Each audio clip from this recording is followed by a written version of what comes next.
Hello, Lego fans. It's Bricks on a Budget coming to you with another video. I have the April haul for you here to share with you guys.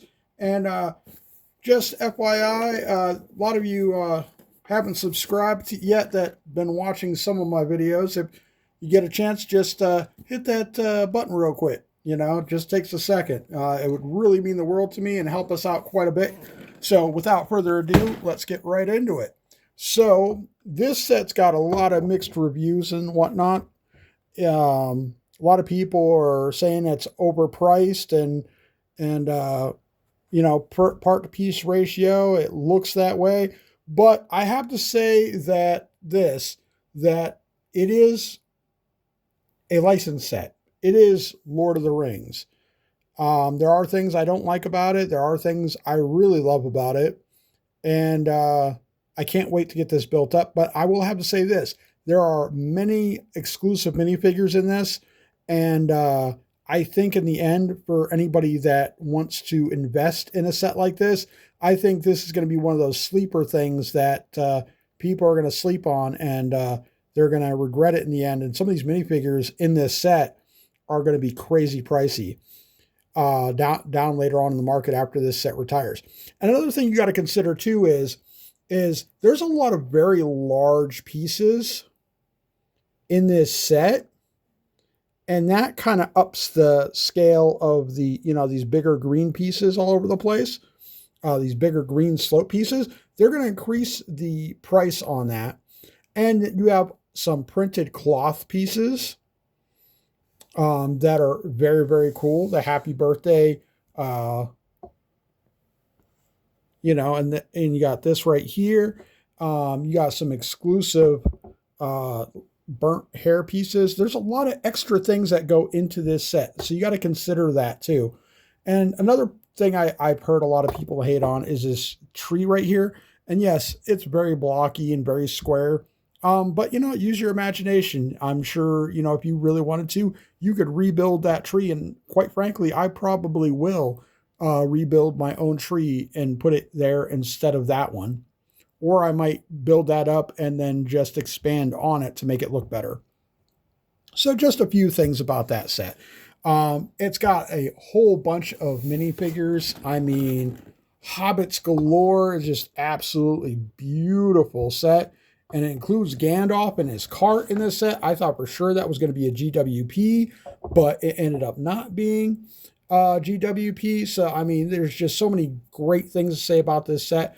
The biggest downplay I'll say is that the interior is not as well done as the Hobbit version of the, Bag End, unfortunately. And the title called The Shire seems a little misleading, if you will. So there's that too, I guess. But overall, I'm very happy about this set, and it's really cool to get some of the other Hobbits. And I'm going to be doing some custom Hobbits myself, especially Farmer Maggot. I'm very surprised that he wasn't one of the ones that made it in the set, but, it is what it is. So at any rate, with that set, we also got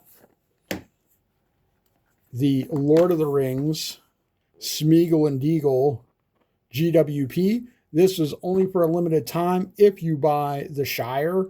So this adds 181 pieces technically to this set, if you will, in a way. So that adds to the value a little bit. Plus, again, two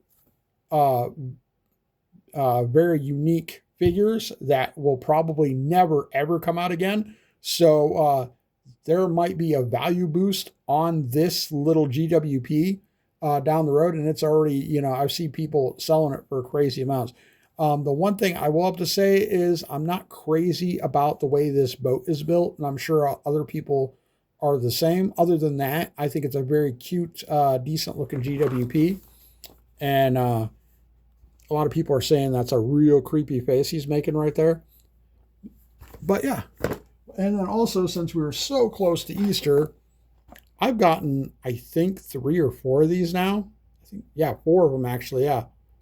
So yeah, but parted out, more bricks and pieces, and since it's a lot of white pieces, Yeah, I kind of want to see about building up a small display for Minas Tirith because I'm doing some custom Gondorians. So, you know, so in a way, 217 more pieces also adds up to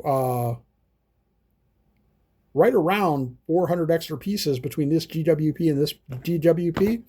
So we got 400 pieces for free. Add that on there. That's 2,400 pieces, give or take, altogether, and it's still about $30 shy of being even with the part piece ratio. So not bad. So when you consider that too, the parts of piece ratio argument really doesn't hold up.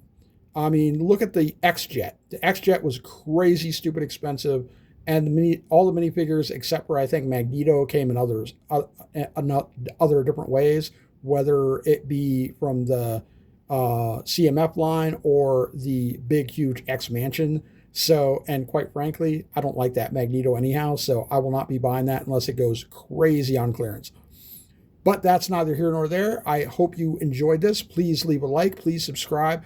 Tell me what you think down in the comments as far as the piece to part ratio. Because like I said, my argument is there are a lot of large pieces in this set, and there are a lot of unique minifigures in this set to the point that I think it adds a lot to that.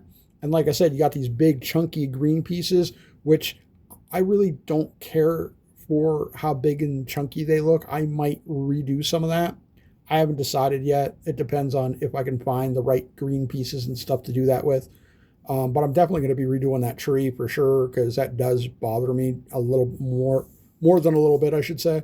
So that being said, I hope you enjoyed this little video of this quick haul. And like I said, if you bought this, you got 2 GWPs right now. So yeah, it kind of adds to the value in my opinion.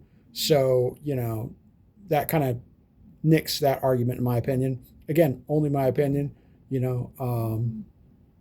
I've seen worse part to piece ratios. So, well, this is Bricks on a Budget. Thank you so much for joining us today, guys. And we'll see you in the next video. And this is Bricks on a Budget telling y'all, get built. Thank you so much, guys. Bye.